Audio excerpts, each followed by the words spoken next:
And up first this week is The Chronicles of Narnia, Prince Caspian, directed again by Andrew Adamson, who directed the first film, and based again on the novels by C.S. Lewis.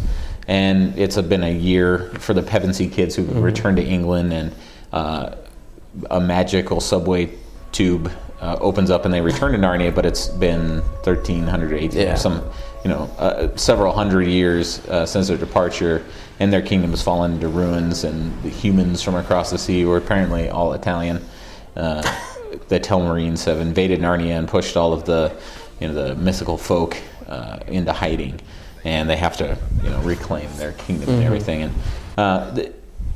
the one thing that struck me most about this franchise is that the characters. I mean, having already spent 2.5 hours with them the first year, it still seemed pretty thinly drawn characters.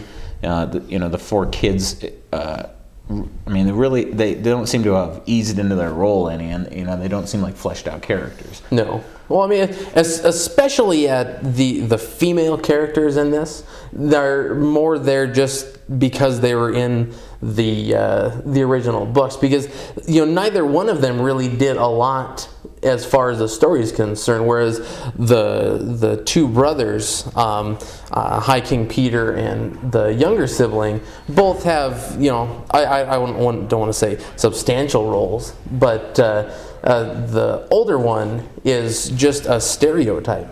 Well, and he complains early in the film about being treated like a child, and of course, in the first film they grew up and were in their 30s or whatever when they returned back to England, and they're now children again. But for all his complaining about that, he acts like a spoiled brat the entire movie. And even the Prince Caspian, who I suppose is the star of this movie, he never really seems kingly in any way. And there's big battles and everything, and the effects were handled well, I thought. And it's not by any means a bad movie.